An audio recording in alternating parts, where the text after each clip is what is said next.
Vamos a hablar de uno de los experimentos más inquietantes, la verdad, de toda la historia. Uno que puso a prueba los límites de nuestra propia moral cuando nos enfrentamos a una figura de autoridad. Y les adelanto, los resultados fueron impactantes. A ver, la pregunta central es simple, pero piénsenlo bien.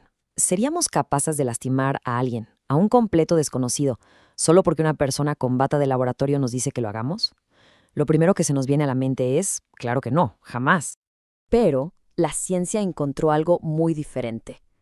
Y se resume en este número 65%. 65. Ese es el porcentaje de gente como cualquiera de nosotros, que siguió las órdenes hasta el final.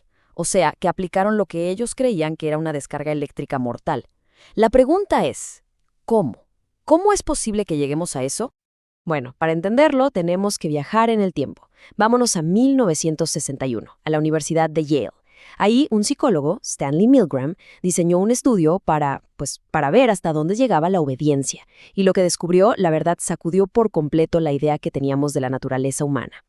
La genialidad, y también lo terrible del asunto, es que todo era un engaño.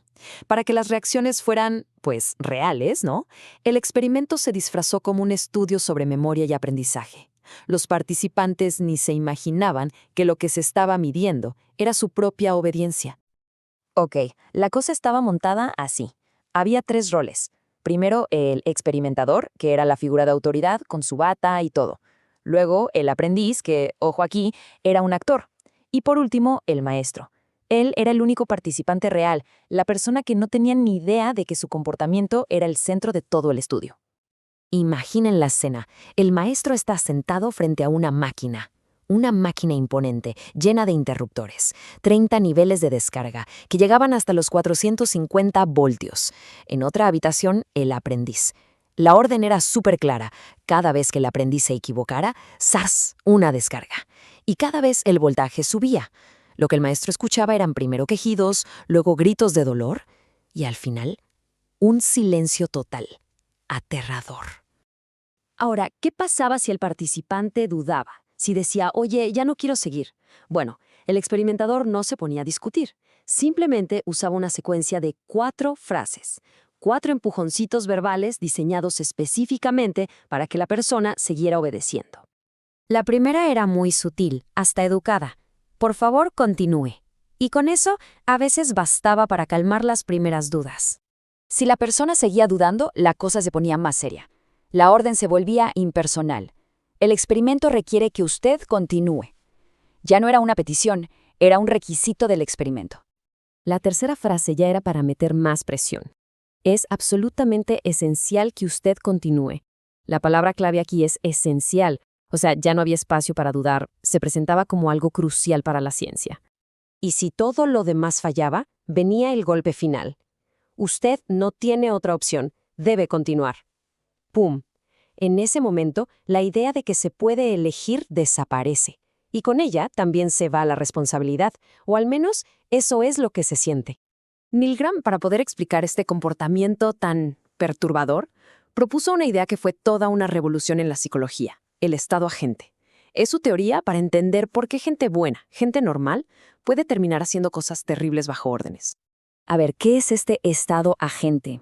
Es básicamente un cambio en la mente, un estado psicológico en el que la persona deja de sentirse responsable por lo que hace. En lugar de eso, se ve a sí misma como un simple instrumento, un agente, que solo está cumpliendo las órdenes de alguien más, de la autoridad. Esto se divide, digamos, en varias partes. Primero, se pierde la autonomía. Dejas de decidir por ti mismo para solo seguir órdenes. Segundo, y esto es clave, se transfiere la responsabilidad. No es mi culpa, es del que manda. La preocupación ya no es moral, sino técnica. ¿Lo estoy haciendo bien? Y claro, todo esto se refuerza con los símbolos de autoridad. La bata blanca, el hecho de estar en una universidad prestigiosa, es un mecanismo psicológico muy poderoso. Ok, ahora la pregunta del millón. El experimento original se hizo con gente de otra época, una generación que, en general, respetaba mucho la autoridad. Pero, ¿qué pasaría hoy? ¿Qué pasaría con la generación Z, que es famosa por cuestionarlo todo? ¿Veríamos los mismos resultados? Es que no hay duda de que el concepto de autoridad ha cambiado muchísimo. La generación Z no suele aceptar una autoridad solo por el puesto o la jerarquía. Para ellos, la autoridad se tiene que ganar, con autenticidad, con experiencia, con un trato de respeto. Pero, a pesar de todo esto, la mayoría de los psicólogos están de acuerdo. Lo que encontró Milgram sigue siendo súper relevante. ¿Por qué? Porque el estado agente no parece ser algo de una generación, sino un mecanismo que todos tenemos. Lo importante no es la generación, sino que se perciba que la autoridad es legítima. De hecho, se han hecho réplicas parciales del experimento, más recientes, y los niveles de obediencia son inquietantemente parecidos. Entonces, la clave de todo no es si alguien es más o menos escéptico con la autoridad en general. La clave es la situación. El contexto específico que le permite a una persona decir, esto ya no es mi responsabilidad y pasársela a alguien más. Y con esto llegamos a la gran lección de todo este análisis. Nuestra capacidad para obedecer depende muchísimo de la situación, y casi siempre es mucho más fuerte de lo que nos gusta pensar. No es una cuestión de ser bueno o malo, es sobre cómo una estructura de poder puede moldear nuestras acciones de maneras que ni nos imaginamos. Así que, al final, el experimento de Milgram nos deja con una pregunta que sigue resonando hoy, con la misma fuerza que hace décadas.